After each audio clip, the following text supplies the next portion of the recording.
এই মেয়ে, কি অবস্থা? কি চলতেছে? কোথায় কই কিন্তু কাউরে দেখি না আশেপাশে। কি সমস্যা? কিছু হয় নাই তো। কিছু হয় না মানে? তোমার দেখে তো মনে হয় কি যেন হইতেছে এখানে। কই কি হয়েছে দেখেন তো আপনি। না, তুমি যেভাবে লুকোচুরি করতেছো মনে হইতেছে এখানে কি যেন হচ্ছে। তো এখানে ভাই তো কাউরে দেখি না, মানে এরকম করতেছো কেন?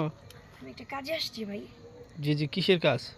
আমি যে পাতা নিতে আসছিলাম কিছু আম পাতা। মানে এই আম পাতার জন্য তুমি রাত করে এখানে, মানে বুঝলাম না বিষয়টা। এই আম পাতাতে কি হবে রাতে? ওই একটা জিনিস বানাবো তো ওইটাতে আর কি, ওই যে ফোনে ইউটিউবে ভিডিও দেখা আম জি। পাতা লাগে, ওই একটা জিনিস বানাবো।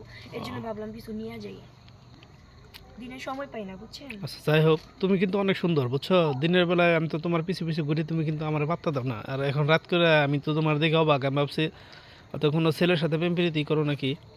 আরে ধর কি বলতেছেন, আমি কি প্রেম প্রীতি করতে যাবো? না সেটা ঠিক আছে, প্রেম প্রীতি না করাই বেটার। যদি প্রেম করো তাহলে আমার সাথেই করো। ইস, এটা আপনার সাথে করবো কেন, জান। কেন, আমাকে কি পছন্দ হয় না? নো। কয় নো? আমার পছন্দ করলে তুমি জিতবা। আমি জিততে চাই না, জান তুমি তো এখান থেকে। তুমি যখন যা চাইবা আমার কাছে তাই পাইবা বুঝছো। আমি কিছু চাই না, জান। ও, আচ্ছা আচ্ছা ঠিক আছে, তুমি আবার ভয় পাবা, আমি লাইট ধরবো নি, যাও। আসেন তাহলে আগাই দেন। ঠিক আছে চলো।